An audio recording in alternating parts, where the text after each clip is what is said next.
Bonsoir à tous et bienvenue pour ce nouveau numéro hors série de Culturama, et aujourd'hui on va parler d'une série documentaire qui a marqué toute une génération dont j'en fais partie, rien qu'avec son générique.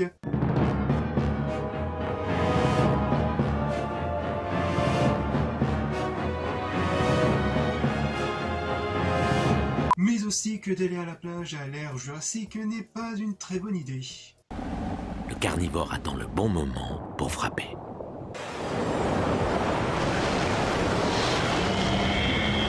Bref, aujourd'hui, on va parler de la série documentaire sur la Terre des dinosaures.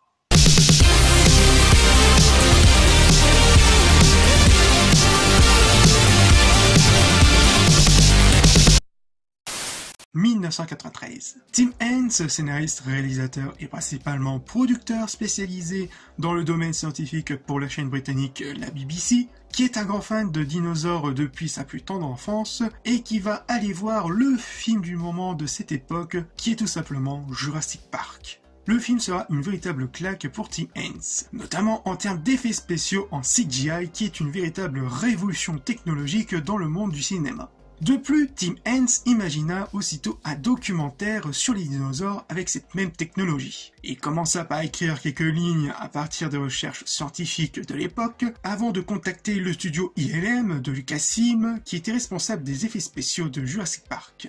Tim Hence voudrait connaître les coûts de production pour produire de tels effets spéciaux. ILM lui donna le coût qui était environ 10 000 $ par seconde. Combien ? Tim Hence resta bouche bée, et en faisant ses calculs, il en conclut que ce sera beaucoup trop cher pour la BBC. Mais Tim Hence n'abandonnera pas pour autant. Après quelques réécritures, il trouva et contacta le studio Lodondia Framestore s'il serait possible de produire des dinosaures en CGI. Tim Hence lui présenta aussitôt son projet sur sa future série. En examinant le dossier, le directeur de l'époque de Framestore, à savoir Mark Mills, refusa. Mais après avoir relu plusieurs fois le dossier, après de longues discussions avec son équipe, Mark Mills accepta. Il va falloir attendre 1996, dans laquelle Tim Hence sera convoqué par la directrice de la BBC de cette époque, à savoir une certaine Jenna Bennett, pour une réunion qui a pour but de proposer de nouvelles séries documentaires scientifiques et éducatifs pour la chaîne BBC. Tim Hence sera le premier à proposer sa fameuse série documentaire Walking Wild Dinosaur. La directrice semble conquise par le projet. Elle a d'abord demandé à Tim Hence de produire et de réaliser un épisode pilote pour convaincre les membres de la BBC.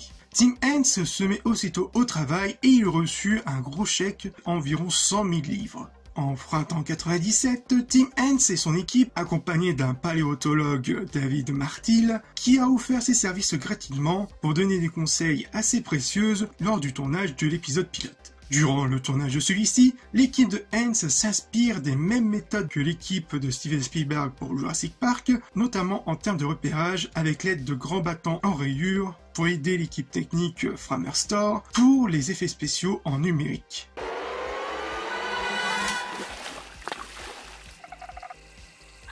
La difficulté de ce plan était de produire une éclaboussure placée exactement dans le décor. La créature animée a ensuite été insérée dans l'action et enfin, l'assistant a été effacé.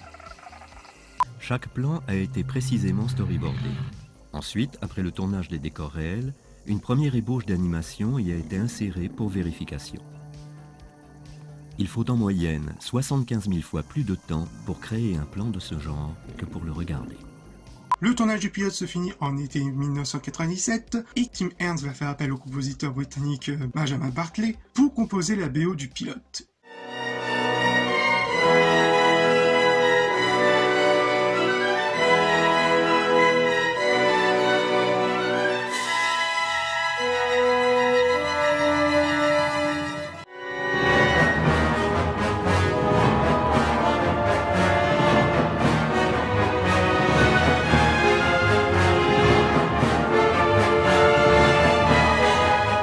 Une fois dans la boîte, le pilote fut présenté aussitôt à la directrice Jenna Bennett ainsi qu'aux autres producteurs de la BBC. Tous furent sous le charme du pilote et Jenna Bennett commença la production avec 5 autres épisodes pour un total de 6 épisodes en contenant avec le pilote. Cependant, en faisant le coût total de la série, Jenna Bennett va constater que la série coûterait environ 6,1 millions de livres. Combien ? Afin d'alléger la facture, Jenna Bennett va aussitôt contacter le directeur Mike Catron de la chaîne américaine Discovery Channel pour une coproduction. Mike Catton accepta la coproduction, mais d'autres chaînes eurent vent du projet et qui seraient intéressées pour une coproduction.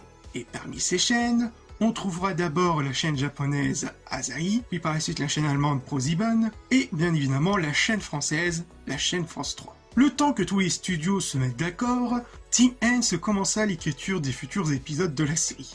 Avez-vous découvert des dinosaures pendant que vous étiez en production, qui ont eu un effet sur ce que vous faisiez ou qui ont changé votre perception d'une manière ou d'une autre? Ce genre de choses a tendance à se faire lentement. Les gens font de grandes annonces et vous les lisez de temps en temps dans les journaux, et la plupart du temps, il n'y a pas de grande surprise. Vous attendez toujours une nouvelle découverte fantastique.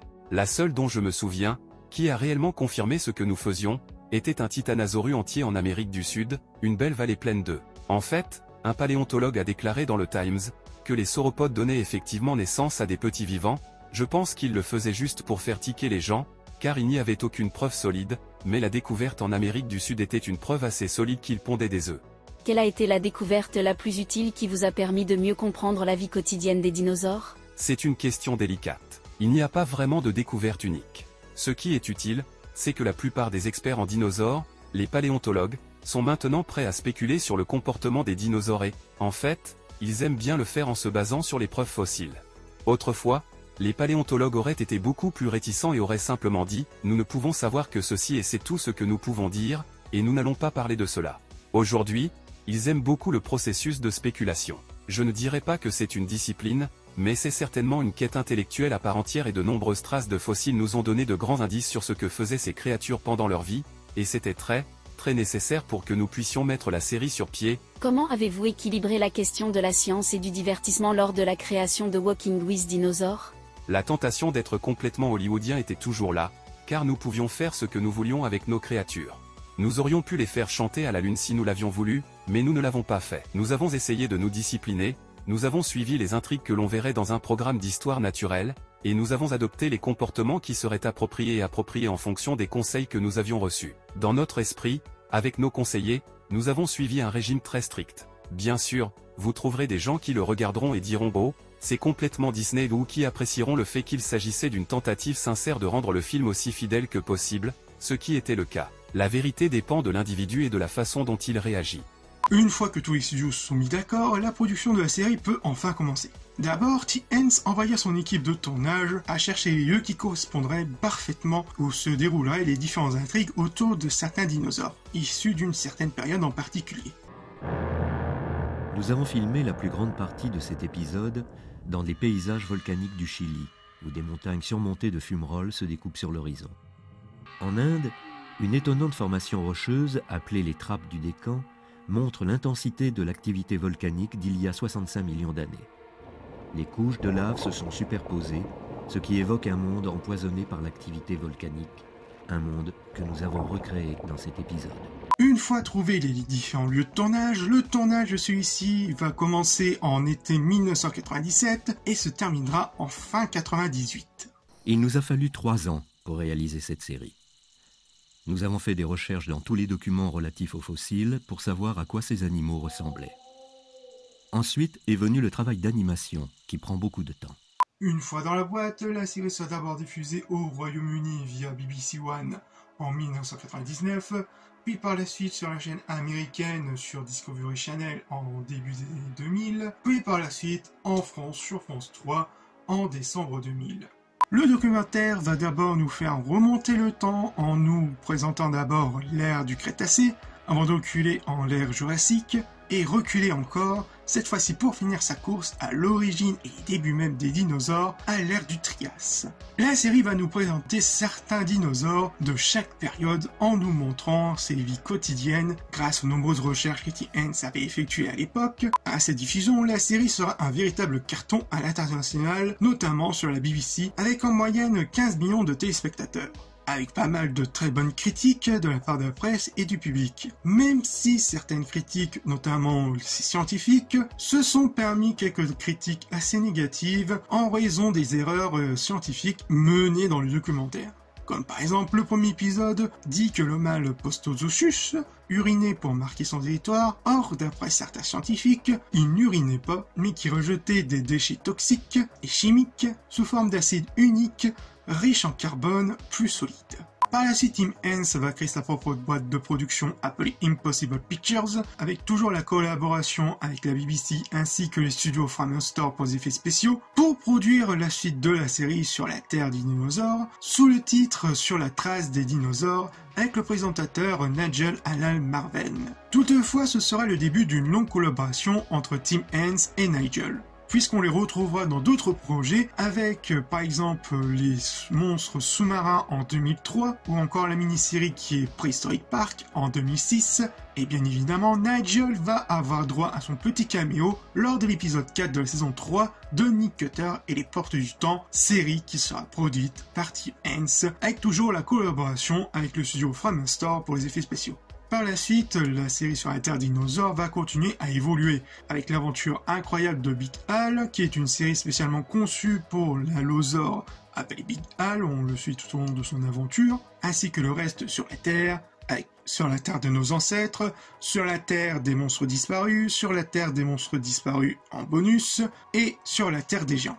Toutefois, Tim Hence et Framestore vont collaborer pour cette fois-ci pour un petit long métrage, un format téléfilm de l'adaptation du Monde perdu qui sera traduit en français par Le Monde des Interdits, dont j'en avais déjà parlé lors du 4e hors-série. Je mettrai le petit point d'exclamation ici, ainsi que le lien de la vidéo en description et sans doute vers la fin de la vidéo. Franchement, j'en ai déjà parlé et vous reconnaîtrez forcément la patte au niveau des effets spéciaux, au niveau du design des dinosaures.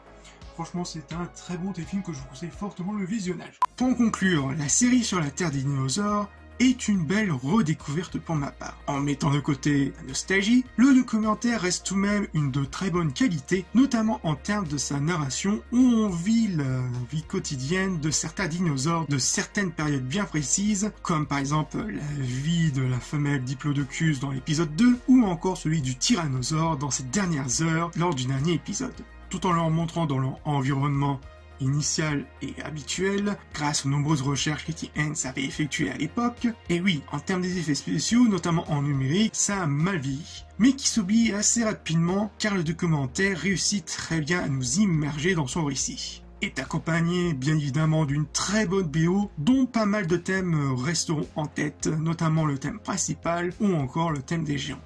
Bref, sur la Terre dinosaure, du moins sa série par la suite sur la Terre, par exemple des ancêtres, l'incroyable de Big Al, etc.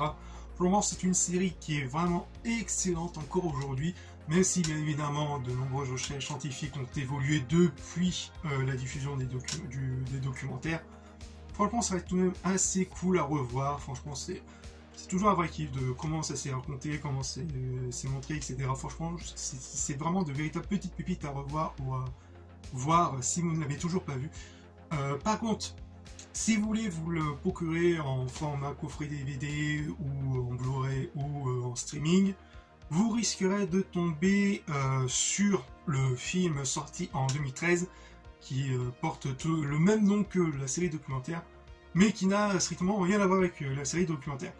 C'est de ce que j'ai trouvé, c'est on va dire un petit clin d'œil à la série documentaire qui a donné vraiment l'idée au film. Donc j'avais vu le film et c'est pas vraiment ma tasse de thé. Je préfère tout de même la série qui porte vraiment son véritable nom. Voilà, je pense que j'ai tout dit, donc n'hésitez pas à liker, commenter, partager et à vous abonner si le contenu vous plaît. Et on se retrouve pour de futures vidéos. Peace!